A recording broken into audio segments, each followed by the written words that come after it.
All right. So this is Spencer. Everybody who doesn't know him, which you, you should be sad about that.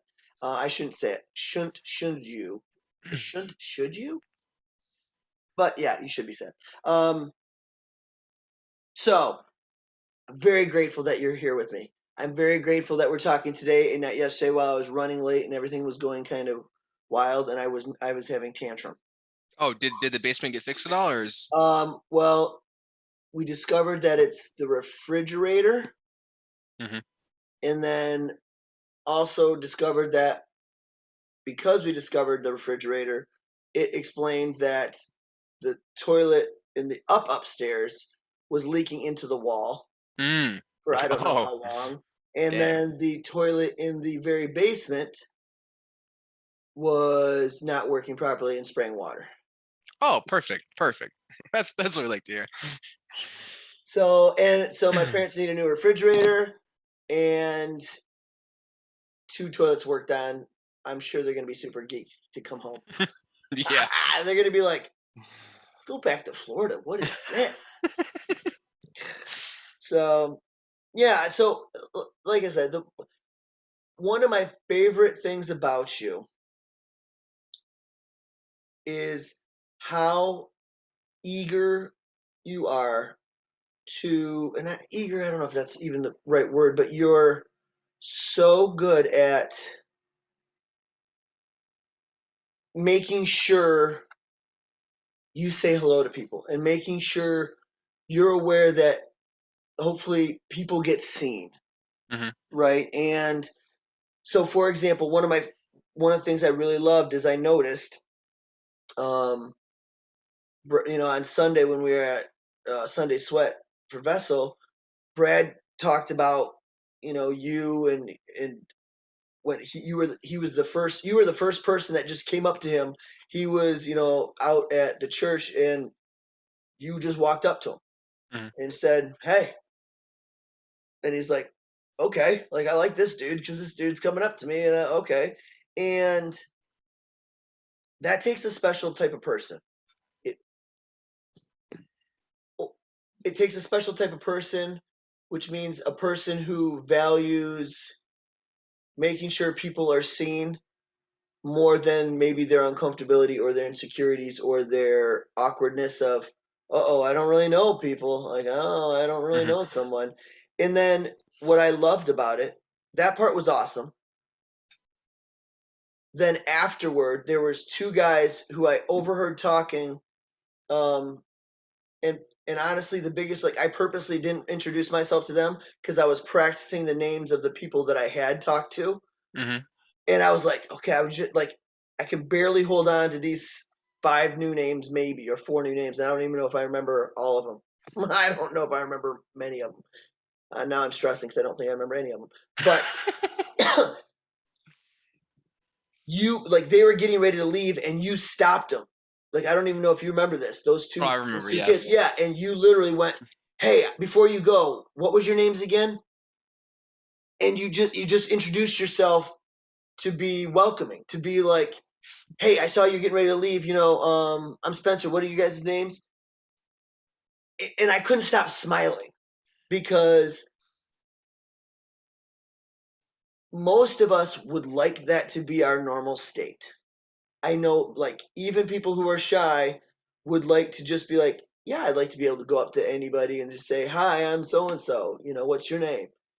And because we all know if somebody feels kind of uncomfortable or insecure in a situation because it's new, most people have felt that. Hmm. That Yeah. is a common theme. Hmm. And most people don't like that type of uncomfortability. And so for you to have the emotional maturity and care for others to place the importance of, let's say, it's more important for me to reach out and for people to be seen than it is for me to be uncomfortable, just like we talked about. You specifically made it a beeline for them, went over there, and I recognize that. And to me, that is such an amazing quality that I really do try to be more like. I try to be more welcoming. I One of the things that I felt very grateful for is when I left the gym originally. They said, what was sad is when you left, people didn't say hello to us and goodbye to us. And once again, that was my natural state, so I didn't think weird. Like I didn't even think of that because I would just like that's just what you do. You say hi to people, you say goodbye to people, Hmm. and you making such an impact, like their eyes lit up because they saw that you made a point to go over there and be like, oh hey, like it's important to meet you, Hmm. right? And they're just like, oh okay. Hmm. Um, and I think just from the little time I've known you, you've been so approachable. You're so humble. You're welcoming. It's like I'm sure you have bad days. I'm aware of this. Like I'm not trying to put you on a pedestal. I'm not, Yes. Um, but really, for the most part, your light comes through so easily, and it's so obvious that it is. It really draws people in, and it really is very, like I said, the welcomingness.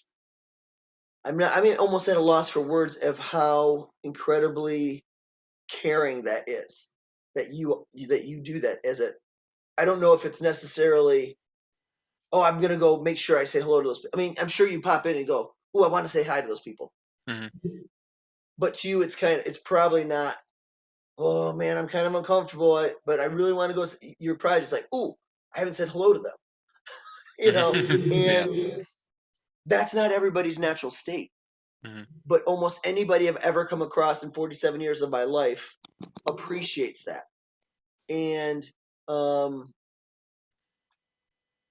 that is such a blessing to people that because it's your natural, I don't know if you take it in or give yourself credit or really recognize, oh wait, that's kind of like a cool quality I have.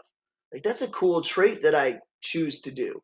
Hmm. Um, because I know, like I said, because I know that you're human. You're like everybody else. When you're like, oh, but I can pick out the 20 things where I'm disappointed or I'm letting myself down or I wish I was better at or blah blah blah. If I was like, all right, name those 10 things that you do that a lot of people don't naturally do, you'd be like,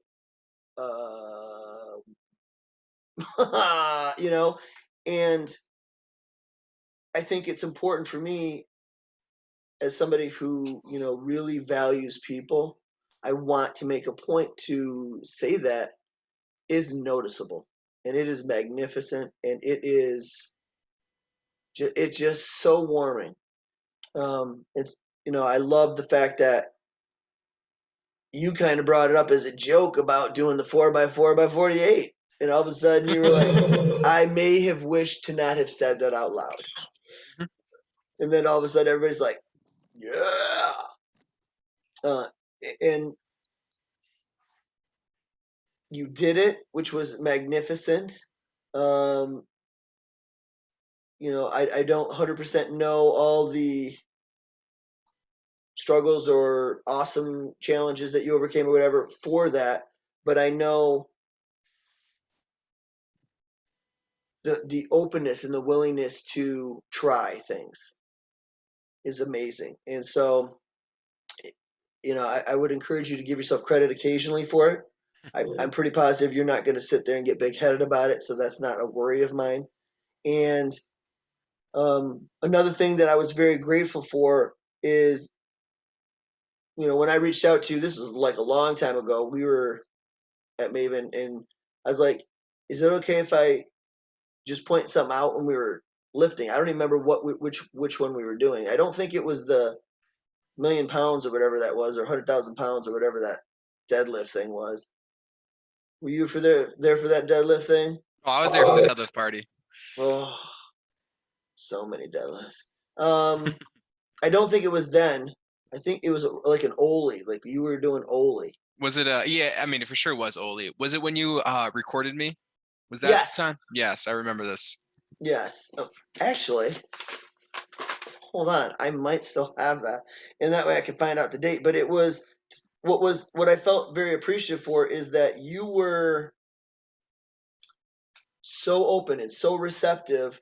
And I mean, I'm pretty good about giving feedback in a gentle way for the most part Hmm. until I know somebody a lot better. And if they require me not to be gentle, then I can do that. But you were like a sponge. I was like, so this, and you were like, yeah, yeah, and I was like, oh wow, which was so nice because having and been not coaching for a little bit Hmm. in person, those the doubts I had of, well, I wonder if I still any good. Like, I wonder if I completely confused and like insane when I thought I was a certain way. And for you to like do that, it was very awesome that you let me do that. So I'm still looking, but yeah, and I think the biggest thing for me is part of the reason why I wanted to have you on here is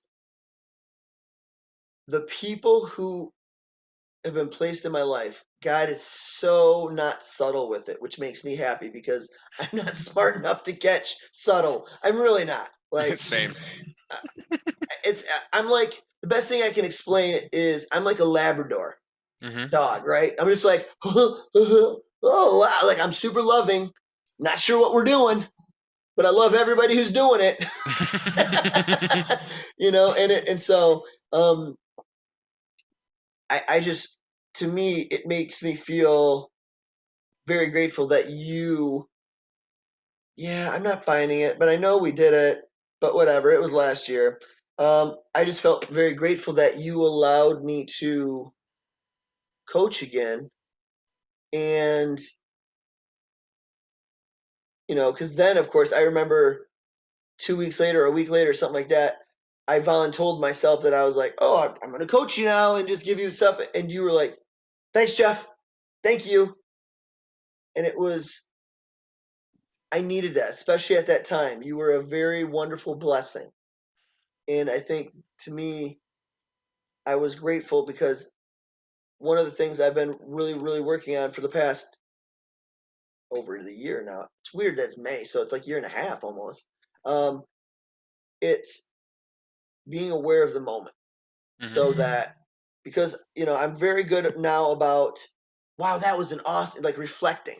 I'm very good. Hmm. Oh, I just go ahead and spun myself around. I'm very good at reflecting and being like, wow, that was important, or that was epic, and that was impactful. And what I'm aware of now, what I'm really trying to be aware of now, what I've been praying to God about is, give me awareness in the moment.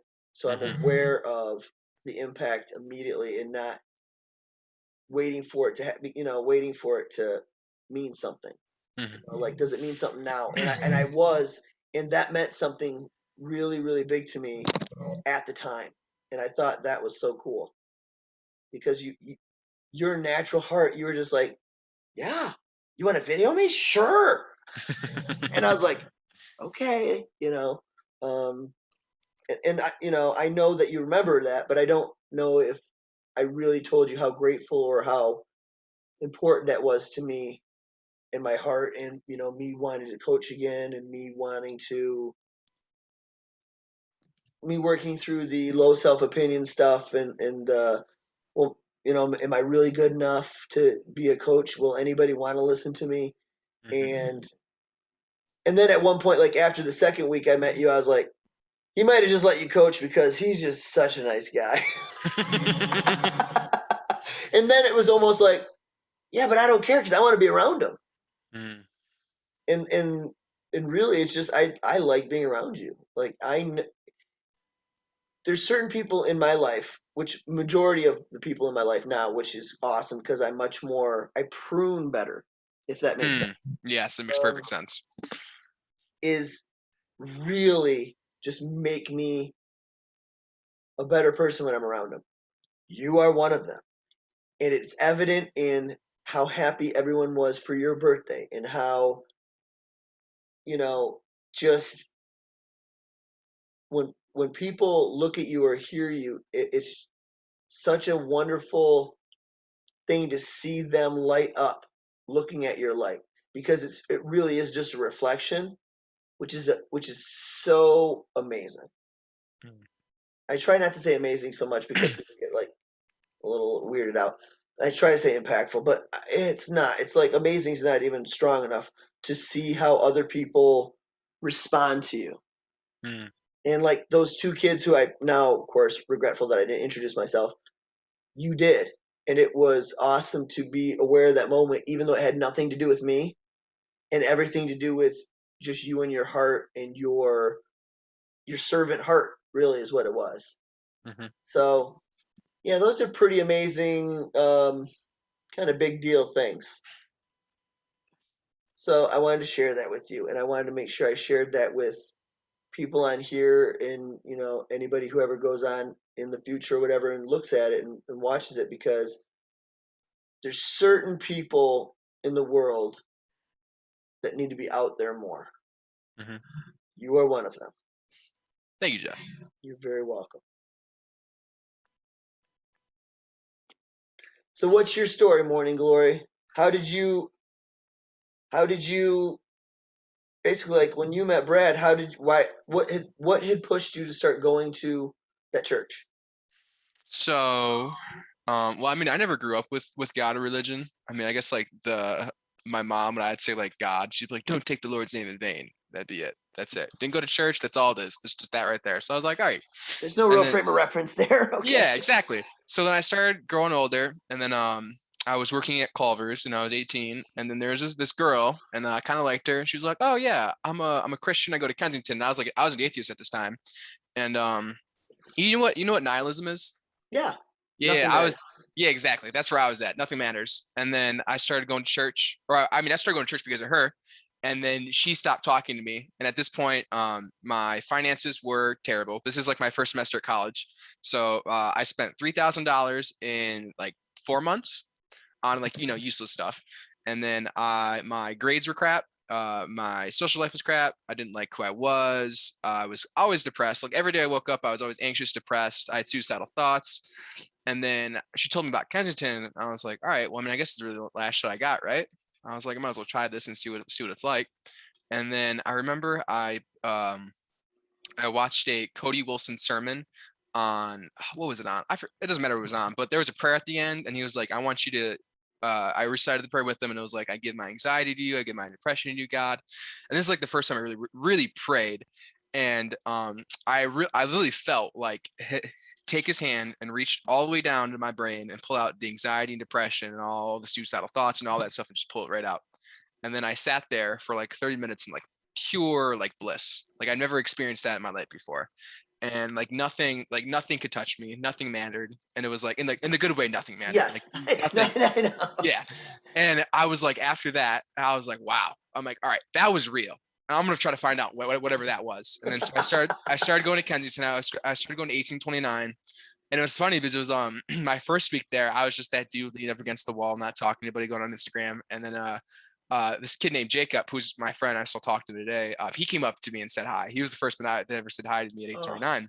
And then he introduced me to some people. I met on my first day. I met a lot of really cool people that I still I don't talk to a couple of them, but they're still out there. Still love them with all my heart. And then the second week I talked to Brad, and then that was always like the what's up guy, like what's up man, how you doing? I always sit next to him, made conversation here and there. And then I just started going to 1829 and it kept learning, kept growing. And then I started going to volunteering at Kensington on the Sunday services and the kids room, and started doing that. And then eventually I got to this point where I worked my way up from just being like a volunteer to running a room. So I ran the 3-year-old room, and I got to this point where I was like, um, I wasn't really being filled anymore at Kensington. And I was like, all right, God, what should I do? And so I mean, he was leading me out of there. And I talked to the girl who ran the kids program, and I forget what she said word for word, but essentially it was like, it's okay if the message stops filling you up. It's church. It's supposed to happen. And she said that, and I was like, I was Oh, like, that's not right. I'm like, if that's what God's church a is, woman. That's wild. yeah. I was just like, all right. I was like, yeah. So that was like the big sign for me to get out of Kensington. And so I put my 2 weeks in, and then volunteered on Easter, and then that was like my last week there. And then I started going to this church in North Hills, called North Hills. It's like on Adams, like right by what road is that? Big Beaver. And I went there for like 3 weeks, and then COVID hit. And then my professor I had at OU who I had for my intro to Christianity class. He was the pastor at North Hills. Very, very smart man. He has a PhD in theology from like Cambridge, I think. Yeah, homie's really smart. Very, very, very smart. So he really pushed me into that direction. And it was, yeah. And then so COVID hit, and then I was like, all right, I'll just see what this goes. And so I got lost 20 pounds. I started skateboarding, and I was getting really healthy. I was getting really disciplined and stuff. And then I separated my clavicle because I fell off my skateboard. Yeah, that was a fun one. Yeah. And so after that, I was like, well, God, what am I going to do? I didn't have to get surgery. Thankfully, I literally healed up in 6 weeks from like not being able to move my arm like past to this to being able to go like all the way up. It was great. It was wild. And then Brad told me, he's like, yeah, how about you come do CrossFit? You want to keep getting in shape and keep losing weight? And I remember he told me about CrossFit at 1829 with Kyle. And I was like, oh, I work out a lifetime. I do like BS workout essentially. I just go there, talk to people and first some girls, maybe throw a basketball around and do a workout. And then I finally said yes. And then I showed up to Maven. And like the first time I did, it was deadlift day. We went there first time, excuse me. And I picked the bar up, and I was addicted instantly right off the bat. And then, yeah, I've just been coming ever since. Honestly, I kind of forgot what your original question was, not going to lie. That's fine. This is this. I was just saying, what was your story? So you're sharing your story. Oh, perfect, perfect, perfect.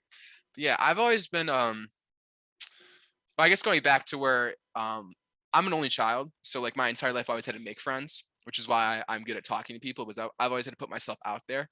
And for a long time, I always tried to be someone other than who I was.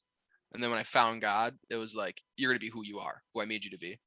And then for a while, I was growing and growing, and then I got to a certain spot where I kind of put God in a box. This is like my kind of like first spiritual crisis, I suppose.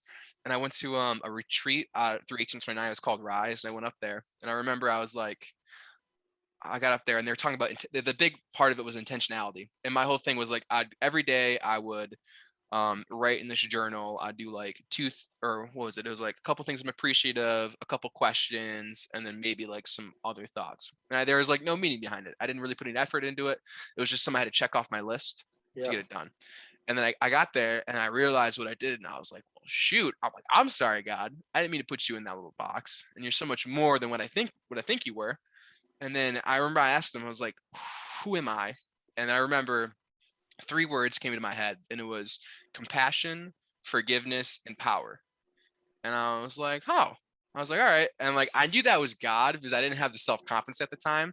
So I was like, all right, compassionate. I'm like, all right, I work with special needs kids, and I'm pretty good at making friends. That's pretty good.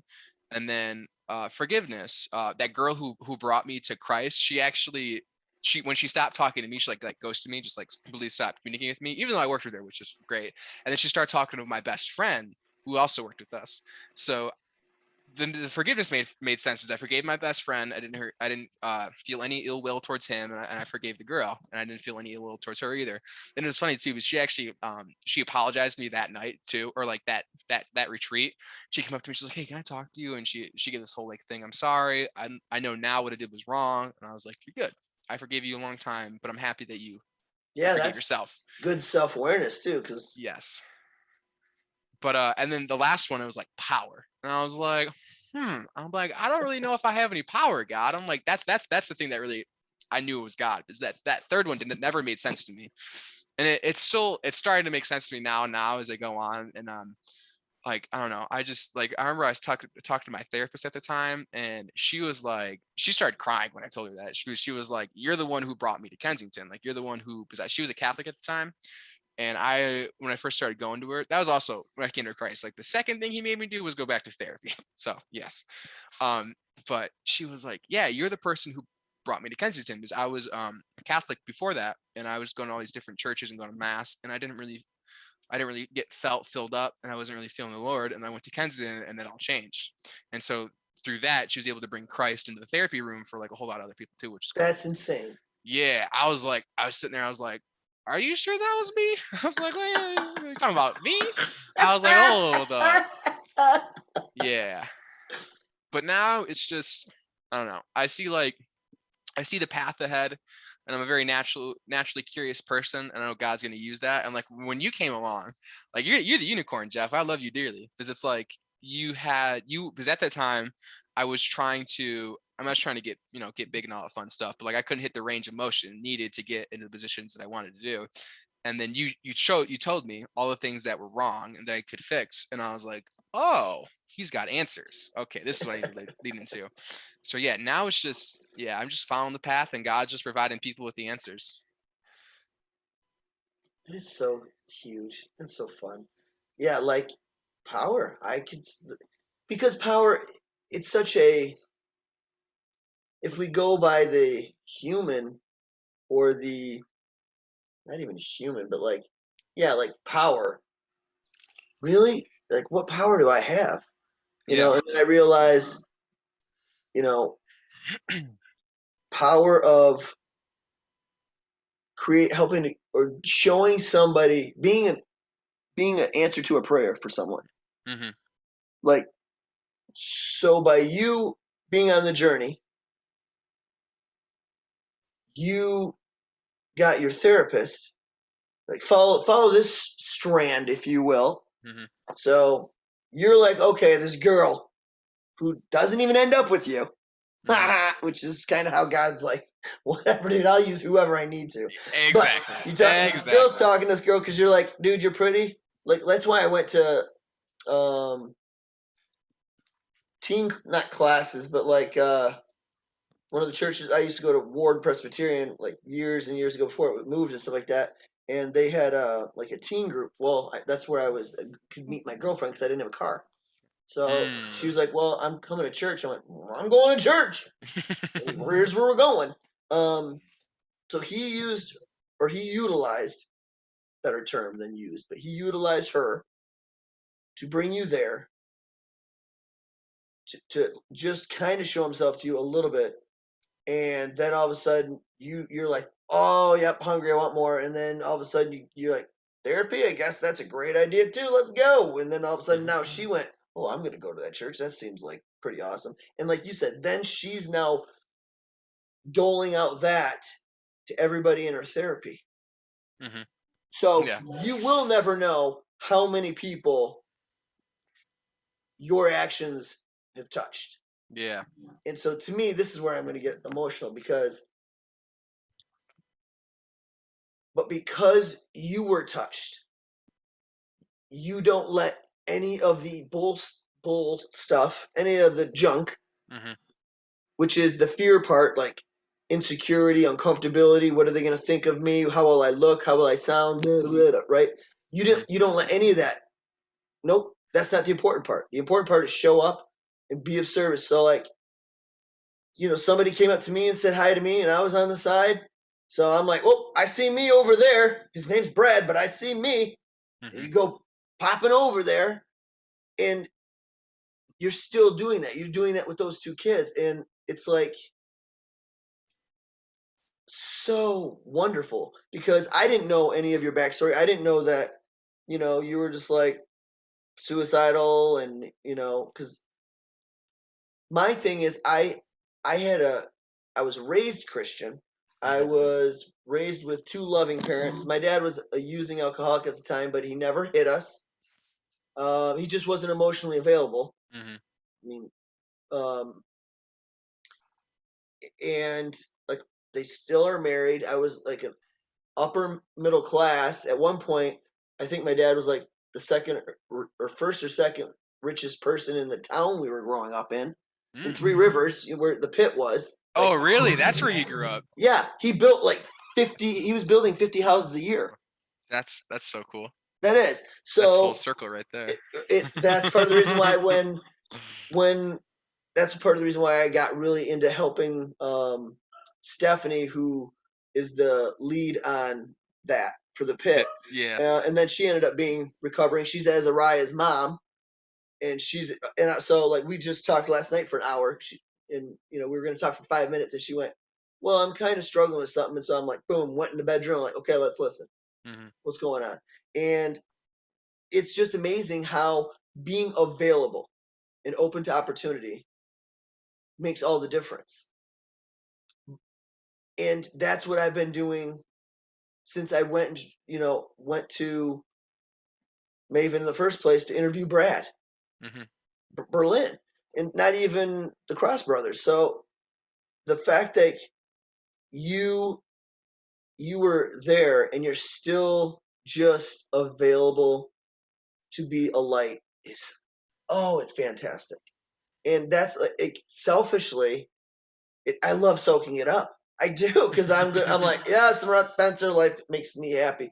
And what I love too is it's important for me that you shared this, because I didn't know that you used to struggle with depression, and you used to struggle with, like, because a lot of times people, like, so did I. And a lot of times people think, oh, Jeff's just a unicorn, so he's always happy, And so Mm-hmm. if I come in and I'm in a mood, people are like, whoa, you're not happy today? I'm like, still human, bro. I'm like, thanks Yeah. for not paying attention. Um, and but that's the transformative power of God, and just like, okay, let's see where this goes. Mm-hmm. Let's try, because Mm-hmm. nihilism is actually probably a little better place than atheist.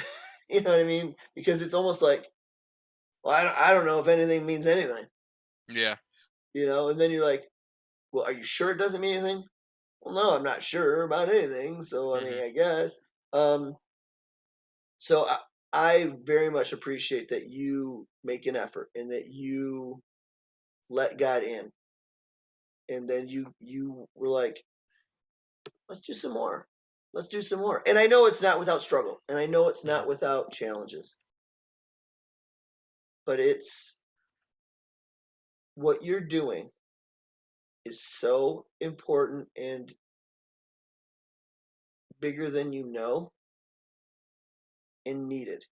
And so I really, really want to keep encouraging you. Not that I'm assuming you're going to be like, yeah, Saturday was my cutoff for helping people. So I'm done. I'm I'm done. done. Like, I actually bought a microphone just to go into Maven and drop it. Like, I don't know. That's actually that's funny that you said that, because I'm reading a book right now called "Don't Drop the Mic" by T.D. Jakes, and it's all about like discovering your voice and not dropping the mic, and actually like using, like, having God use your power, having God use the power of your words to change the world. Yeah. That is amazing. Oh my goodness, that is amazing. Because, one of the things, I don't know if this applies to you or not, but when you were just saying that, so I don't know if you know E.T., the hip hop preacher, but he's from Detroit, and he's like the number one motivational speaker, financially speaking. He's really awesome, but he runs a church in Detroit. He started churches. He does a service every Saturday. So he walks the walk for sure. Mhm. But one of my favorite things that he said is, because a lot of times I feel unworthy of, sometimes I feel like, God, I feel like you're asking a lot of me, and you do know who you're talking to, right? Mhm. Like, did you get a wrong number on this Yeah. prayer real quick? Because it's me, Jeff Pelon. Um, and Et said, my greatest moments did not come from my greatest moments. Mm. My greatest moments came from my darkest hours. And I was like, because your story, like, I would not have guessed that. I don't think many people who don't necessarily know your history would guess that. It's the same as most people wouldn't guess, like, once I talk to them, I'm like, oh yeah, I've been sober 30 years. Then they're like, You got a problem? Wait, wait, what? what? And I mean, most of the days, the one thing I would say, I used to tell people, it takes me a few minutes in the morning to get to feel like I'm about the same as everybody else. Because Mhm. I'm usually either worse or if God's not in the picture, oh, I'm so much better. Um, and what I like about the, your greatest moments not coming from your greatest moments is somebody's going to take that and run. Like that's going to touch somebody like it has to me, and all of a sudden it's going to be like, wait a minute, if he can change his life, like the maybe I can change my life. So for example, like the possibility of self-efficacy, right? So the possibility of, could this maybe work? Like you going to the gym, going to CrossFit and going, there's a possibility that I can do some of this stuff. I know right now I don't look like these people and I might not move like these people, but this could be what I like, and it's a weird dynamic, I think. And one of the things I love about Vessel especially is I never, for the years I did CrossFit and worked out before I went into Maven and met you guys and met everybody, I never had conversations with God while working out. I might have had prayers to God and beforehand saying, please just don't let my heart explode on this one. like that one, I'm sure I did pretty much every open workout. I would have thought that, especially if it included burpees and or thrusters. I would have said, God. please don't. See, I get very spiritual when it comes to thrusters. I'm like, hey, bro, please let me pass out first. Like, I'm cool with that. Yes. Let me pass I'll out vomit first. before and I can stop early. Yeah. So, yeah, I think it, and you just embraced it. Like, you just embraced the change. And it's amazing. I mean, I don't know. I mean, to me, it sounds like within the last less than 2 years ish, 2 years, Yeah, 2.5. 2 years, 2.5. Yes, that's it. Yeah, This would be 3 years 2.5. in October. Yes, 3 years in October. So 2.5 years. You're I don't want to say completely different person. Oh no, I'm completely different all the way through. Okay, so I can once say again, that. that's not my place to say, Oh yeah, but it's like, night and day. okay, like you're a completely different person. And that is, you know what I mean? Like literally, God said, "No, you're important to me," and picked you, and you went, "Wait a minute, there's nobody else here, but I feel like you're talking to me." So I don't know. It's funny because somebody's gonna watch this and gonna be like, Jeff is just amazed by him. And the answer is yes. That is a correct observation for what it is. And I love that. I appreciate your honesty. I appreciate being open with struggles, because realistically, mental health is such a. We're all spiritual beings having human experiences.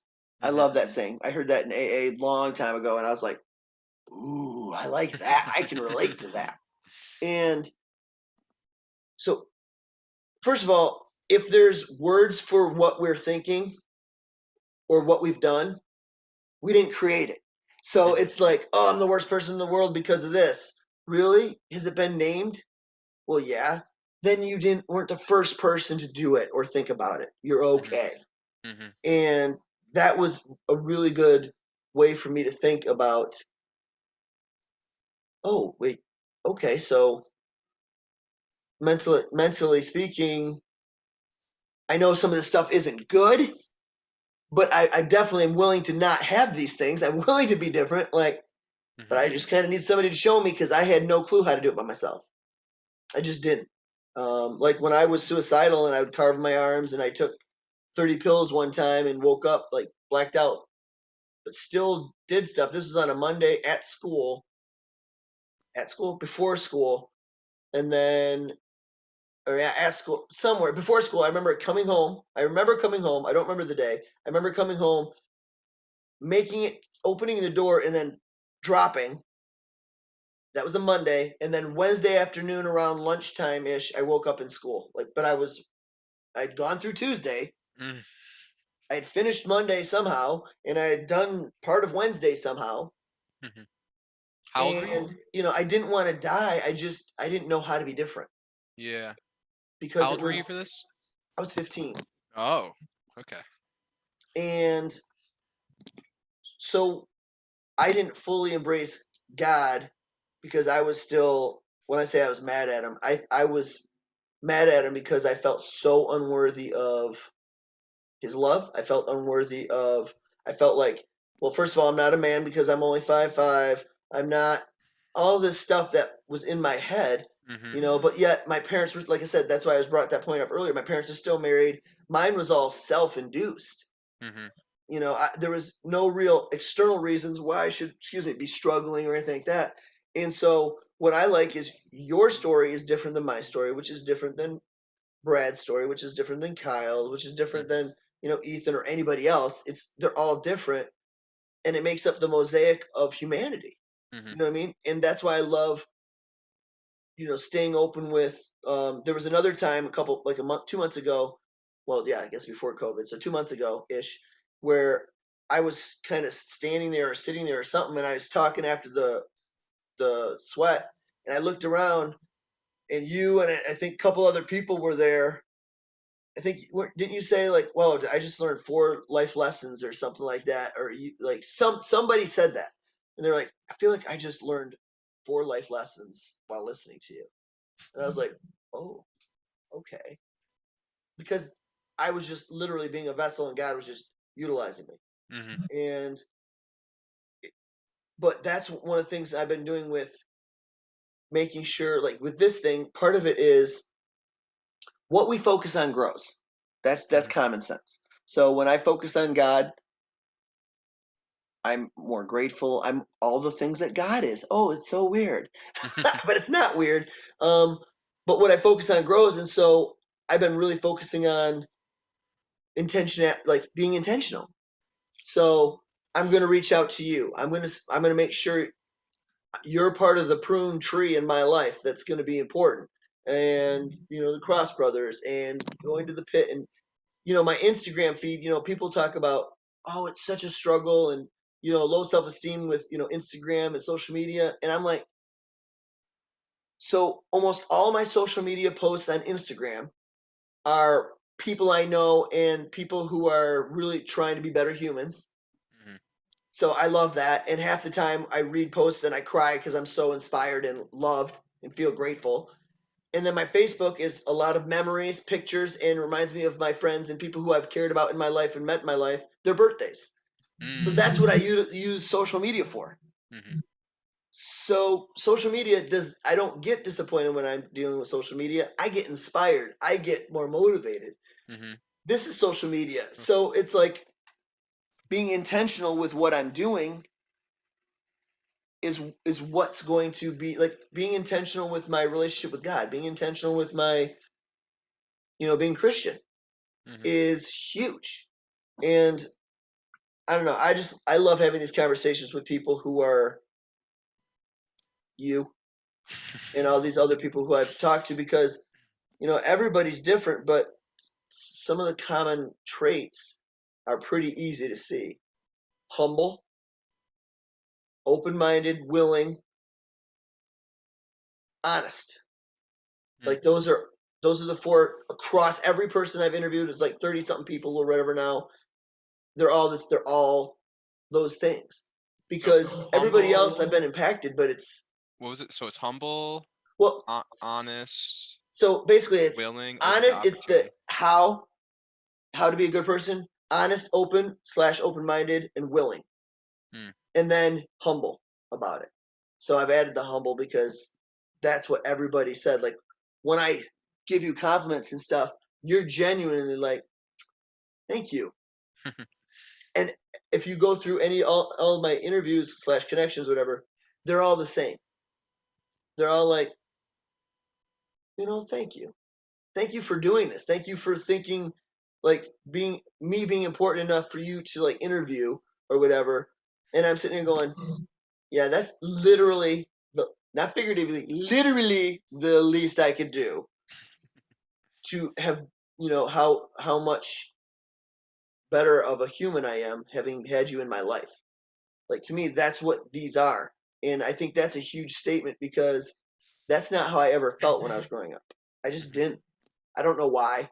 I'm not going to judge it. I just didn't, until I was about 17 and I had relapsed the last time and I was going back into rehab the last time. And I was just like, all right, God, I can't do this.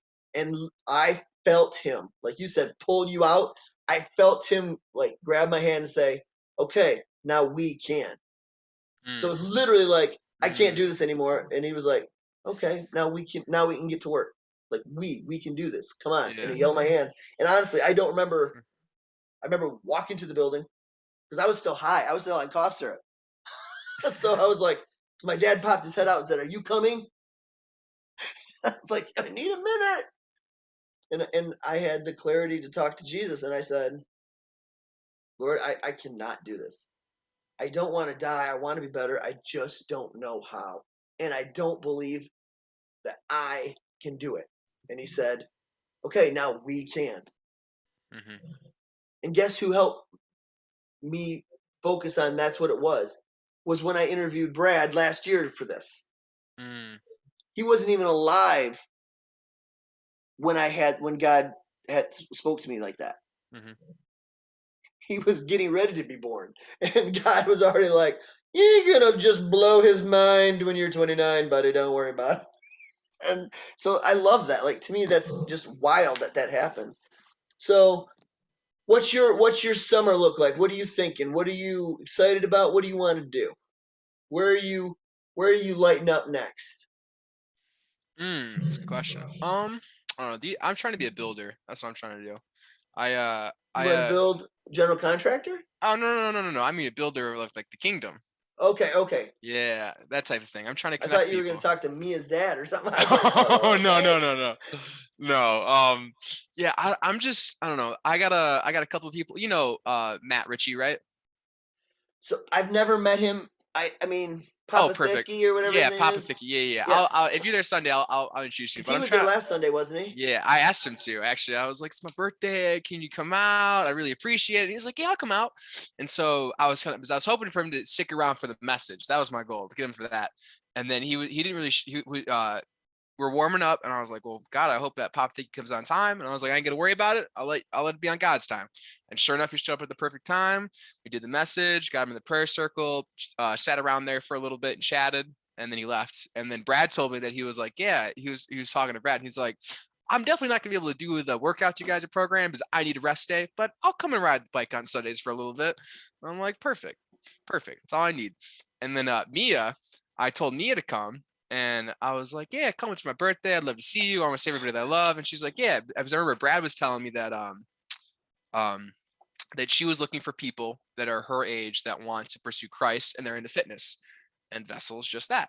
And so I think this week, either if she shows up tonight, I'm gonna plug her into some people in the community. If she shows up Sunday, I'm gonna plug her into the community. But I'm just trying to plant some seeds. That's what I'm trying to do. I'm trying to plant the seed that grows into the tree that bears the fruit of the spirit. That's the goal. I love that, dude. Yeah, but I'm just excited for the retreat to come.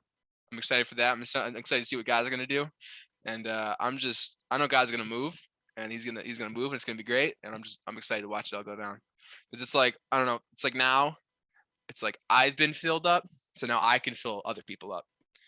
And now it's like I'm just enjoying being like that, not a wallflower, but kind of just sitting back and just watching everything kind of fall into place and do Yep. like the Palpatine, like it's all coming together now. It's Yes, you're Mr. perfect. Burns over there, but actually Yeah. like a good version. You're like, Yes, exactly. Exactly. I'm just letting God do everything in front of me. It's just like he's gonna do that and that. I'm like, all right, okay. Yeah, I'm excited. And then yeah, I'm not taking any classes right now. I'll be taking a class in the second semester, and then hopefully maybe in a year and a half I can graduate. what do Get you that what do you want to get? What degree are you getting? psychology. So the end goal is to be a therapist, but I got to get a master's degree to get that. So I Yes, you do. got to get that bachelor's first, and then I don't know if I'm gonna take a year off or not, and then go pursue my master's.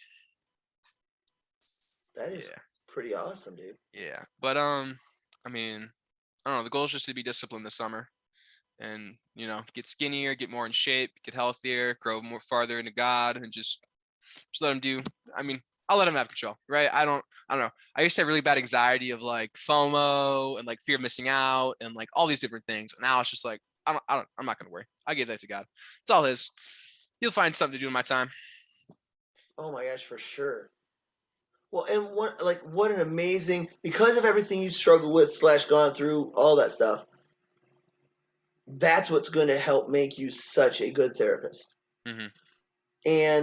And honestly, the biggest thing, I mean, I'm sure your therapist has dropped knowledge bombs like what, but really, the fact that she wanted to connect with you, Mm-hmm. the fact that she was like, you know what, I want to see you, I want to hear you, I Mm-hmm. want to know the stuff that you don't want to tell people. I want, you know what I mean, like, because at some point in your head you're going, are you sure? Because if I tell you really who I or way I think, you might call somebody to come pick me up. Like, I don't know. Like, I don't know if you can have anxiety about having anxiety, but I've had anxiety that you thought I was having anxiety, so now I'm Yeah. anxious about it. Do you know Yeah. where I am? Oh yeah. Well, my first time I went to therapy, well, I have Tourette's, so I went to therapy for my Tourette's when I was a sophomore in high school, and so that's how I knew her. So I Okay. went back. I don't know why I stopped going, but that's who I called when God told me to go back to therapy. But I remember the first time I went to therapy, it was just I'm a bullshitter. I'm like a bullshitter by heart, by trade. That's just I'm a professional, and so. Well, it's like my grandpa on his deathbed. The last thing he told me was cut the bullshit. And I was like, oh, okay. And then I think I was, what was I? I think I was 15 for that. Yeah, something that's freshman year of high school. So yeah, 15 or 14, something like that. So yeah, so I went into Dang. therapy and it was an hour-long session. And so like the 55 minutes, I'm just doing my thing. I'm bullshitting, I don't want I never really had a really like proper relationship with people in my life because I was always afraid of they judged me of who I was, and then all those different things. I never had the greatest relationship with my parents. And she told me at the end of it, she's like, I need you to take off your mask. And I was like, what? She's like, I know that you're good at telling people what they want to hear. And I know that you've lived your life with this just thing above your face that's who you project yourself as. And I'm like, she's like, but next session, we're going to take that off. And then we're going to go farther into who you actually are. And I was sitting there, I was like, oh, like deer in headlights, like, You're like, I don't appreciate you seeing me right now. Like, not like at literally, all. my mom's like, oh, how was therapy? I was like, it was good. Just like staring out in the distance, like, oh God, I'm gonna have to go back there again. Yeah, it was great. That is great, though. Yes. That's so fun. Oh, That's like the stuff that blows my mind. It's like God was there for me before I ever like loved him. Like he's oh loved me yeah. longer than I ever loved or acknowledged him. Like I remember as an atheist, I was like, oh, God's not real. That's fake. That's just a way for people to get money. And then like looking back, I was like, wow, God, you still love me when I was talking shit about you. Like you must really care about me. Yes. Yeah. It's so fabulous. I hope you write a memoir or something because that's got to be in there. Oh You're like, oh yeah. yeah, dude, that 55-minute session for 53 minutes, 54 minutes, I was just laying it on. And she was like, okay, great. Now here's what's going to happen. And you're like, Yeah. Yes, exactly. I was like, okay. Someone's gonna tell me how it is. Oh man. oh, that is good. But I think, what a wonderful, like, that's the one thing I really like about God too is the long game. He's Hmm. playing the long game that I cannot Oh even yeah. comprehend because Hmm. you went to her at 15 and all of a sudden you go back at 18 or no, 19. 19, yes. Oh wait. No, 18. 18. Okay, so how long did you go to her at the beginning? I went to her for like a 4 months, maybe 4 or 5 months, and then for some reason I just never went back. I just kind of canceled the appointment because we couldn't get there because I think it was a snowstorm, and then we just never made another one for some reason. Because it It wasn't wasn't time. time. Yeah, it wasn't time. It wasn't time. And then all No. of a sudden you're like, God's like, hey, I actually love you. And you're like, whoa, dude, first of all, you're real. Like, slow down. Yeah. I Give was me a like, break in period. this is real? Like, wait a minute. That's just that. Yeah. I'm like, I can understand people on the outside, like the whole idea of God and Jesus Christ and like everything they do for you is crazy. And then you get into it and you're like, wait a minute, this is crazy, but this is real. Well, and it's just like connecting with somebody. You know, when people Hmm. are like, "Oh, there's an energy. I feel your energy." You're like, "Okay, you big hippie." But when we're talking like this, I promise you, somebody's gonna watch this and they're gonna be like, "Whoa," because that's how it is. Like when I get around you, I am more filled. I am more like I want to hear what he's talking about. I just want to be around him, Yeah. and that's the frequency. That's the energy. I mean, we're. It's not. I mean, you go basic. If matter is energy, we're matter. Hmm. Like that's not So rocket science. That yeah. literally is just science. Science. So therefore, we are energy. Correct. And so, that's why when we do stuff that we are not in line with, we're dark and we're not in frequency and life is not good and Hmm. shocking. And then all of a sudden when we're like, okay, so you really care about me? Oh wait, you were there for me for this.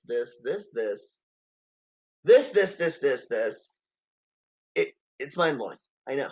And so I think I'm excited for your future and for the people that you're going to help and touch and love and change because that is going to be something to watch. And I am excited that I get to be part of that journey. Thank you, Jeff. Very welcome. So that's my short way of saying everything I wanted to say in the beginning, but I'm not concise, like I said. And it has been an hour. On the dot. On the dot. That was the first time I looked at the clock, so that's pretty good. Like It I'm, was. I was like, try to keep it. And one of the things I was very grateful, like I said, very grateful that you were able to come on today because when I was having the tantrum, nothing was like super messed up or anything, but I was just nothing. Things weren't working out my way, Hmm. and so then really what it was is I was upset because I was not going to have enough time to spend with you Hmm. because I this fills me up. Hmm. Doing this and being around these people fill me up, and so I was having instead of just saying you know what? I'm disappointed. I'm embarrassed. Whatever. Is it okay? Is it possible to do it later? Because I wanted to do it. And literally, I was like, ugh. And when we got on, seeing you, then I was like, I'm disappointed because like not able to do this. And you was like, okay. Hmm. I went, that's right. Nothing is screwed up here. Like nothing is messed up. Okay, it's not the end of the world. You can't even see it from there. So we're good now. So I appreciated you talking me down from the ledge, even if you didn't necessarily know who you were yesterday. That's funny. You're welcome. You're welcome. Thank you. So is there anything else you would like to say? Leave it on a note besides you being kick booty. I mean, oh yeah. Well, Jeff, you're the unicorn, and it's like we like because you're honest about your problems. And like I have a lot of alcoholics in my family, and like I mean, they're either dead or they're sober. And there's a couple in each category. So it's like seeing you 30 years sober, it's like, wow, someone can do it. And then someone with a personality like you, because I know people think like, oh, I'm better when I'm drunk. I'm more confident, I'm funnier, and all the other fun stuff. But it's like you're the example of that you don't have to be doing pills, smoking weed, drinking alcohol, any of that stuff to be a happy, healthy, functioning human being that loves others and fills others up. And that, yeah. So I don't know. I love you, Jeff, and I'm happy God gave me you. And I'm just, yeah. Every time I see you, I just smile. I was just like, that's my unicorn over there. It's my boy. Thank you very much, Spencer. Hey, do not hang up yet, please, I won't. I because that's promise. that's a very nice way to end, and I appreciate that very much. Of course. You're